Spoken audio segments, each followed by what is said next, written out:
Hello, everyone, and welcome to the first episode of Campaign 3 of Critical Role, where a bunch of us nerdy-ass voice actors sit around and play Dungeons & Dragons. After a brief hiatus and some getting to play with some new friends, we are back for Campaign 3, and I'm super excited. It's a real thing. Yeah. So hello, everyone. Thank you to come join us, all the critters who've been with us for short or long periods of time, and welcome all the new critters that are here for the first time. But before we jump into tonight's episode and kick this campaign off, we do have some announcements to get through. Bear with us. We're going to get through as fast as possible because it's been a while. It's been a while. But let's begin with our... Thank you, Laura. All right. With that, I guess it's time. Let's go ahead and jump into tonight's first episode of Critical Role.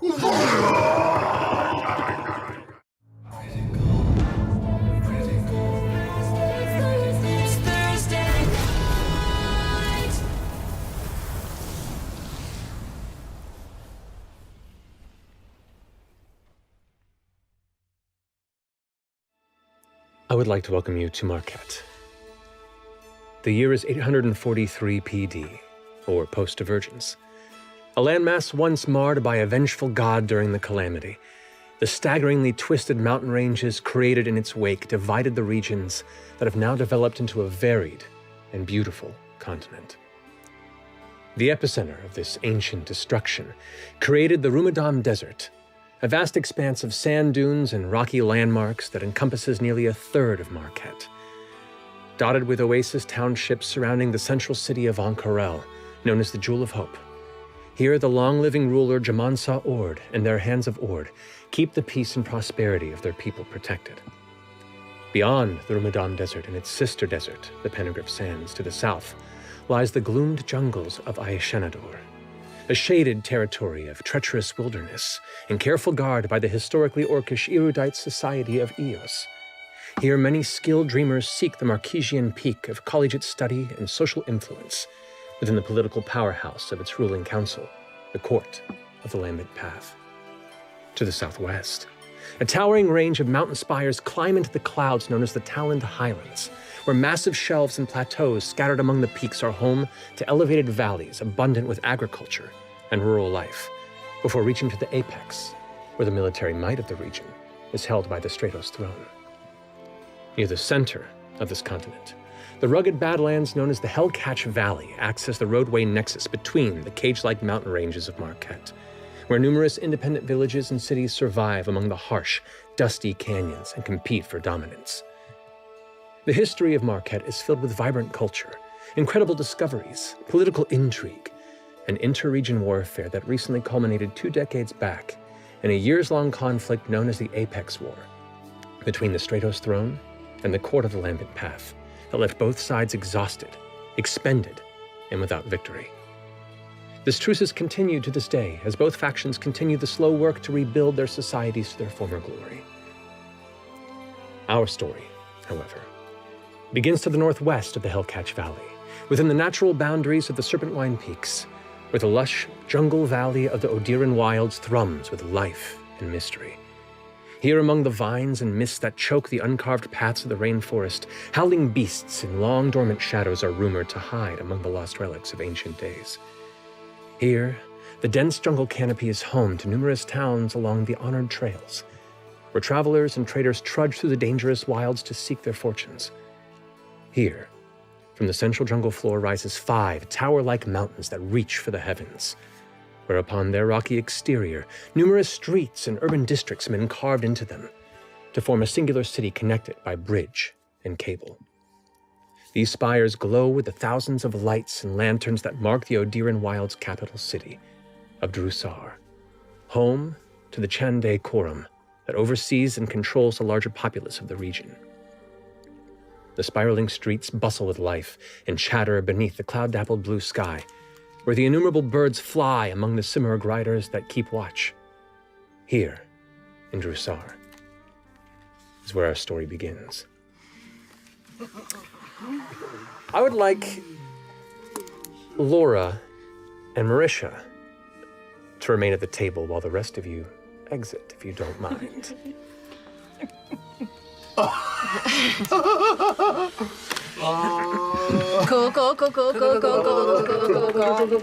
Oh, my skin is instantly clammy. Sure. Okay. Have fun. I love you. Don't die. I love you. Okay. What if we die before you get here? Okay, bye. no. Don't die.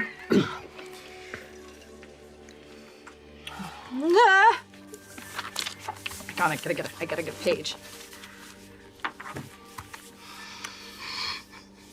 So, we begin with the rocking sensation of one of the various engineered cable cars making its way, dangling from one of the many cables that connects the 5 different spires of Drusar. As the two of you now ride up within, just the two of you for now, the rest of the interior appears to be empty at the moment. But as you coast along the way, it's shifting and rocking, the small windows outside giving you a beautiful view of the jungle mists that are just beginning to slowly return after being burned away by most of the midday sun.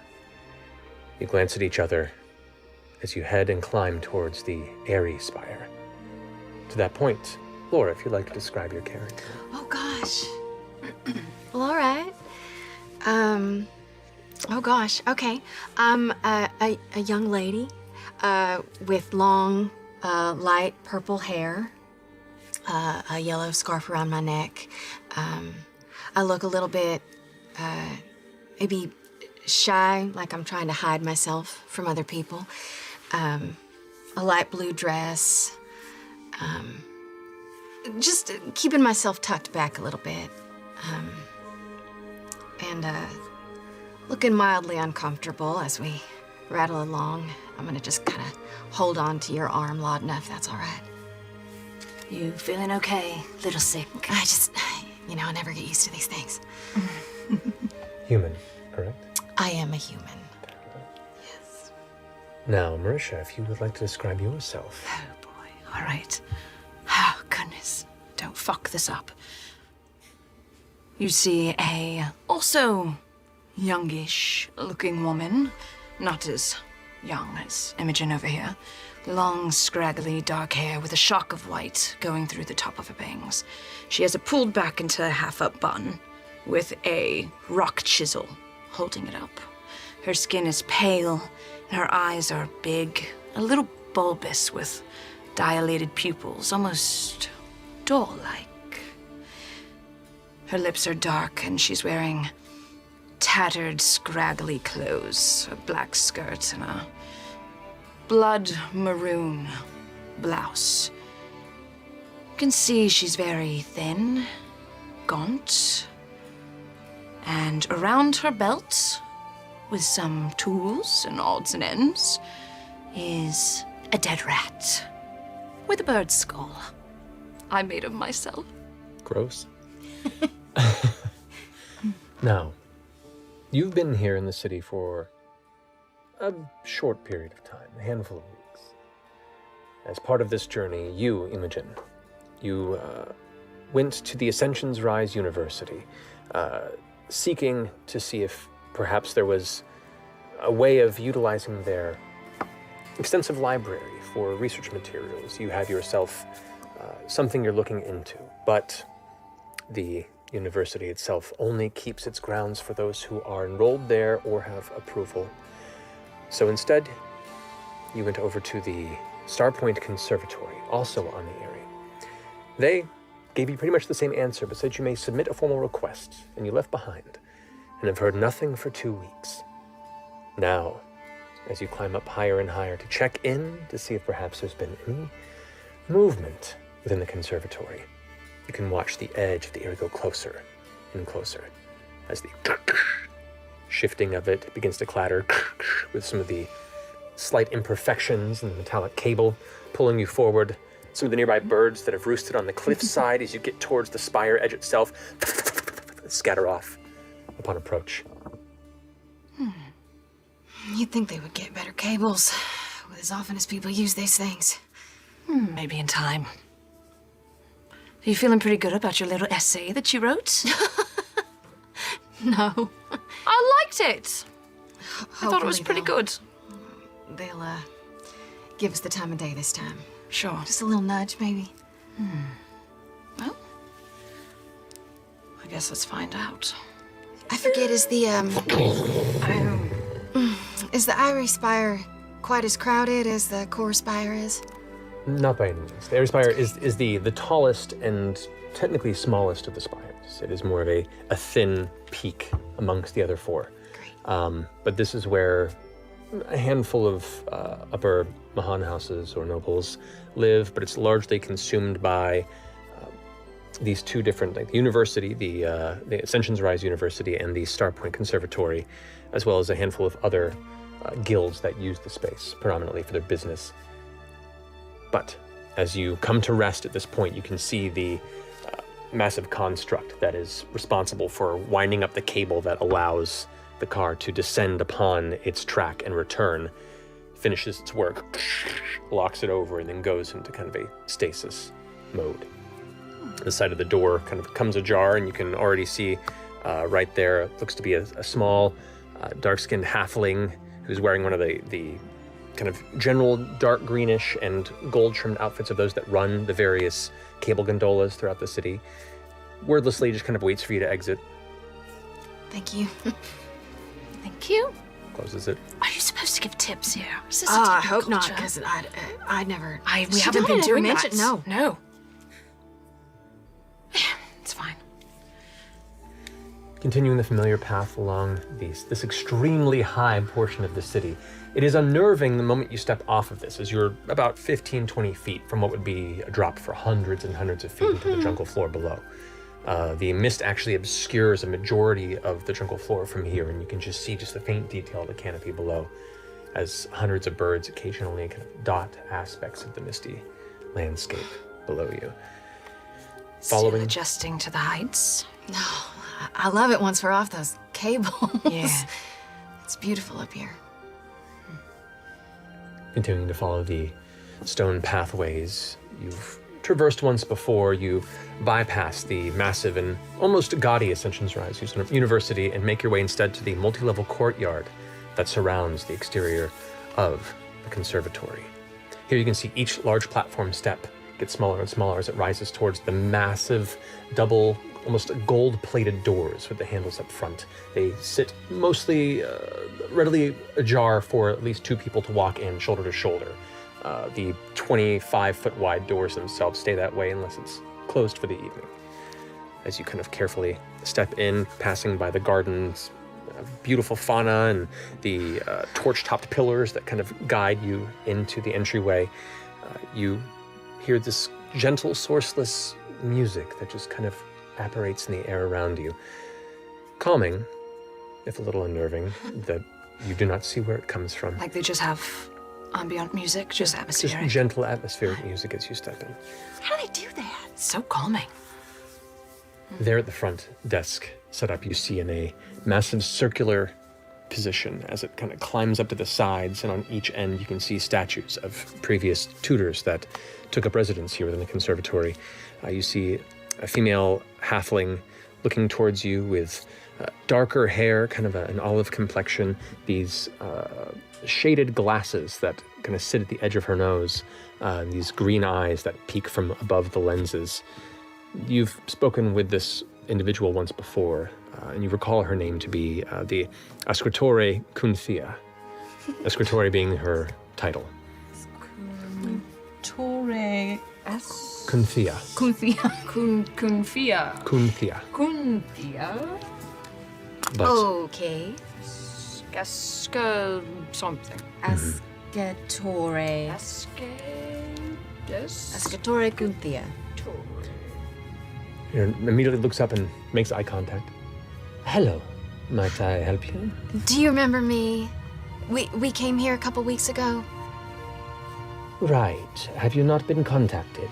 No, and I just figured, the windowed wall is such a packed-in sort of area that maybe you got our address wrong, and you have been trying to contact us, and I just wanted to make sure you knew that we were available for an appointment whenever you needed. Allow me to inquire beyond the doors and see if there has been any sort of adjustment or change in your request process. Thank you so much. Excuse me. Thank She you. steps down and begins to make her way out to a side chamber, and you hear the door. Oh, she hates us. I can tell she just can't feels like, stand oh. us. There's nobody within the room, but these marble halls are spacious. You can hear your voice echoing and bouncing a bit amongst the long marble flooring. At first you think you're being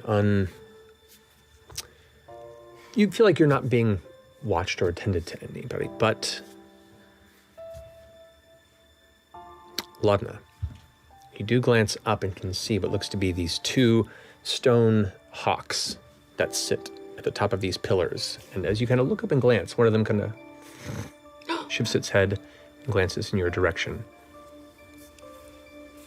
Hello. Hi. Look at the bird. Oh. Oh. Just- Is that where the music's coming from, too? Oh, it's also a speaker. The door shifts open and you watch as Kunthea steps out, carrying what looks to be a small piece of paper or an envelope or some sort of folded thing. Goes, this was intended to be delivered but could not find your boat. But See, I knew it. I knew So it. now It's gonna. just They're so just gonna say, complicated. Miss Imogen, Yes. Timmel, that's me. I'm just gonna open it up right now. I hope you don't mind, because I would love to find out when we finally get to come. Because you know we came really far to be able to do this. Miss Imogen Timmelt, you spelled my name wrong, but that's all right. We are appreciative for your inquiry regarding our internal collection of tomes and historical records. Unfortunately, much effort has gone into the acquisition of our library for studious purposes, and at this time, the conservatory cannot allow individuals not enrolled within the conservatory, nor granted approval by either the Guru Coterie, Coterie. Coterie, or the Shandacorum entry to our. Okay, cool, fine. Yeah, that's great. My apologies. Have a good day. No. I actually have one more question. How would one get approval from the Guru Coterie? You would have to have somebody on the coterie speak on your behalf. Great. How do we talk to them? Yeah, do you know anybody? Family, friends? If you already have your connections, then you can utilize them. If not, well, then I cannot help you. It's just, it's really important to us because, it's been kind of hard for both of us. We've faced a lot of adversity coming to see you. We heard wonderful things, and so it's really hard to find out that, all we want to do is learn. All we want to do is find out some information. My feet, bloody, blistered, on the bottom. That's not what From walking here. Yeah. So far. We don't need to learn about her feet necessarily. They're really gross. Trust me, you don't want to see. Make a persuasion check. Really bad persuasion. Oh God! First roll. Let's roll the campaign. Don't fuck it up. Okay. Don't fuck it up. I'm just gonna choose this one. Yeah, let's do it. Okay. That's great. Persuasion. Setting it off. Oh, you know what? No, that's still pretty big. 12? 12. It's not as bad as it could have been. She listens to your pleading, lingers a bit on the detailed description of your bloody feet I see you right now. before glancing back to you. Your best bet, if you do not have a connection to the coterie, would be to appeal to the Shandacorum, and whether it be through deeds or goodwill, have them speak on your behalf. Send a letter of recommendation. All right. An appeal. And where do we talk to the Shande Quorum? Where do we find them? Well, if they're meeting on the core spire. Specifically,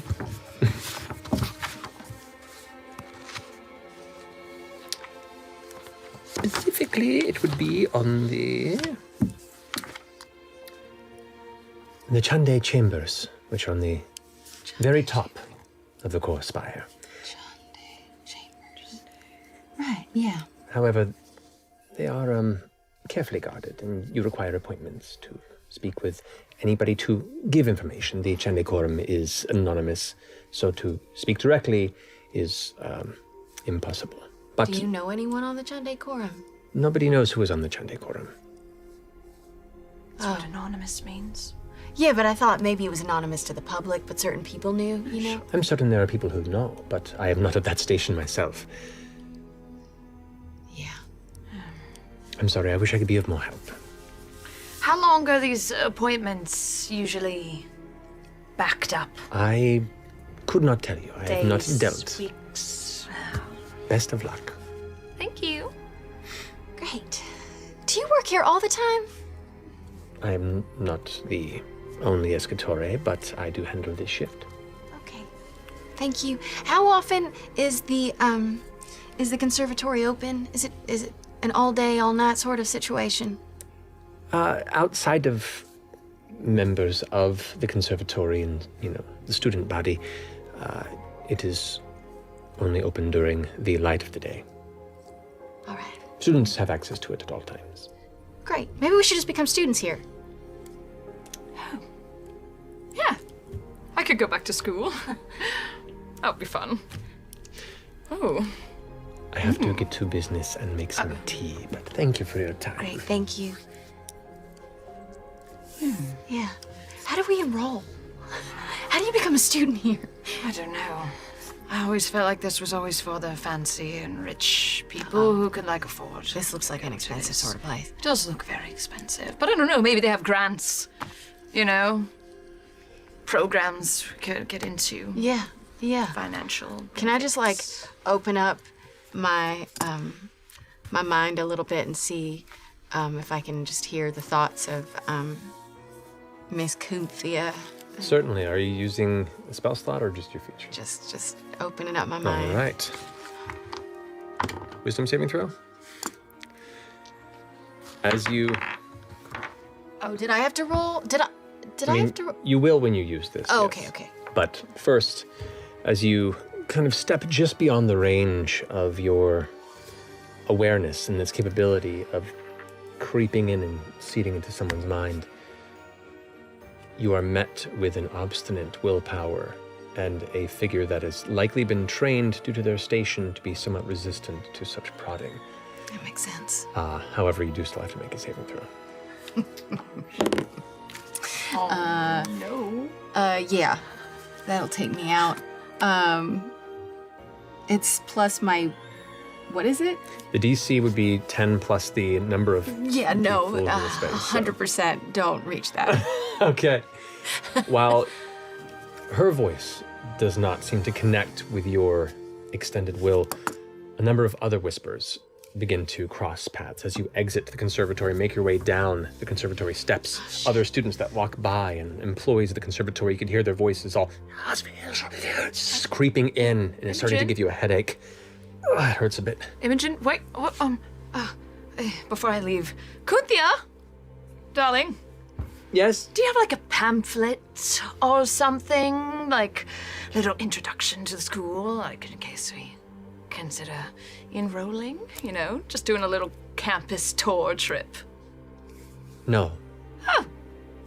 Wait, how do you even fucking enroll then? How do you get into this place? Do your research. If you just wander in off the street without doing the research, well, that does not bode well for a student's inquiry, does it? I find that quite ironic, considering I came here for research, so... Good day, Thank you. Miss. Imogen! As you head off and step down the stairs, you can see there's two cats that are probably conservatory wild creatures that wander about. They both stop and turn and hiss at you as you walk by. And they rush off into the bushes. Darling, you're all right. No, it's fine. It's fine. It's fine. Oh, well. Let's get out of here. It's getting crowded. Yeah. I promised Shadana I would stop by the market and get some eggs. She's out of eggs. All right.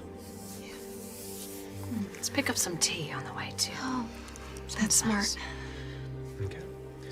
Returning to the wire gondola relatively soon after you disembarked, you pay the ferry cost of 1 silver each. And those 2 universities are the only ones up here. Correct. The high-end universities. There are other places of learning, but they're not as like lauded Right. nationwide as much. Okay.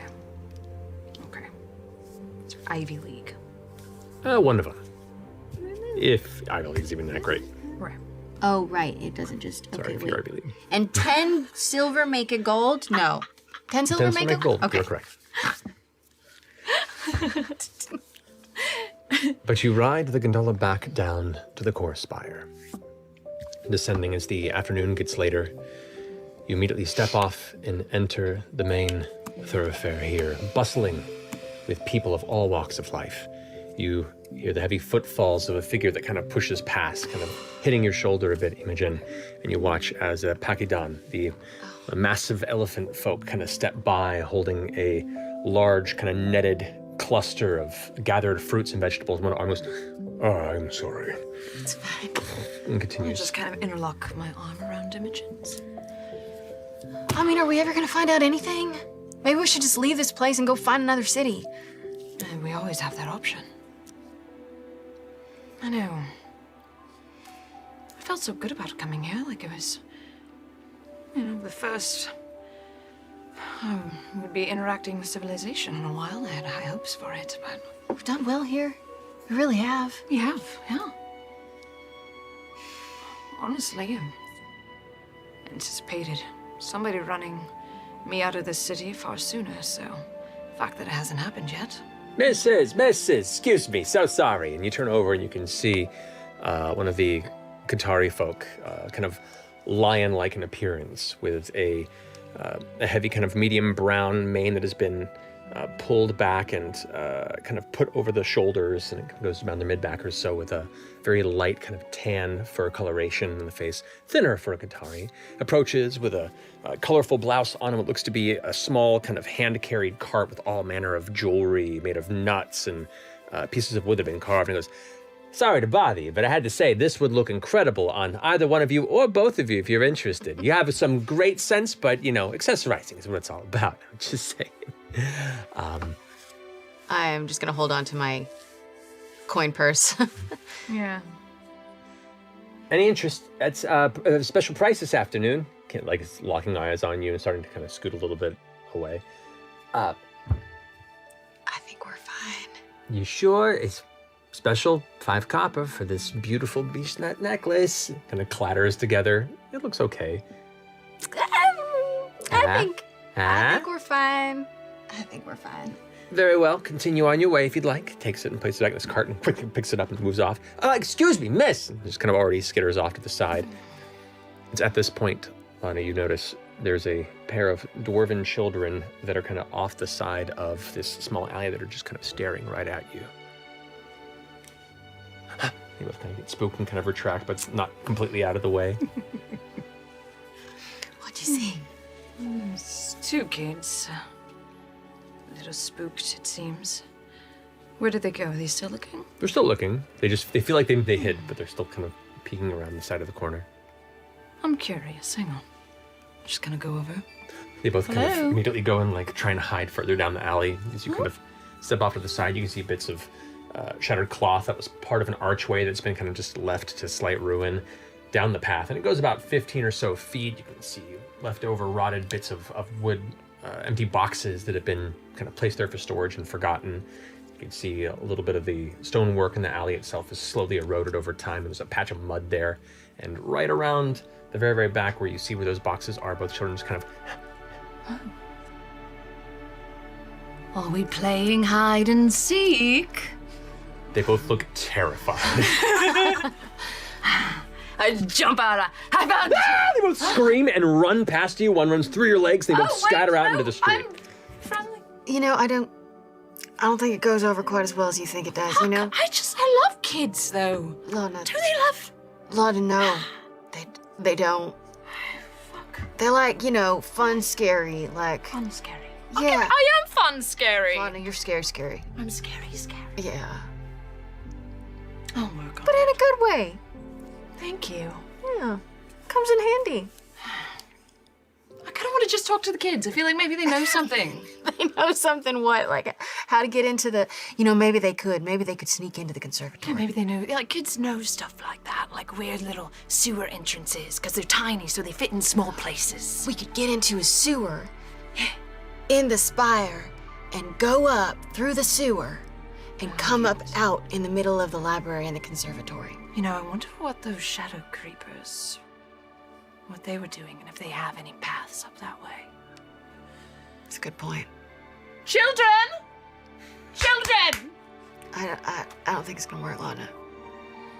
Do I see the kids? Make a perception check. It's not good. 8 total. Ooh. Those children are gone. They're gone. They have scattered to the four winds and likely have adopted a new nightmare. I'll find more children.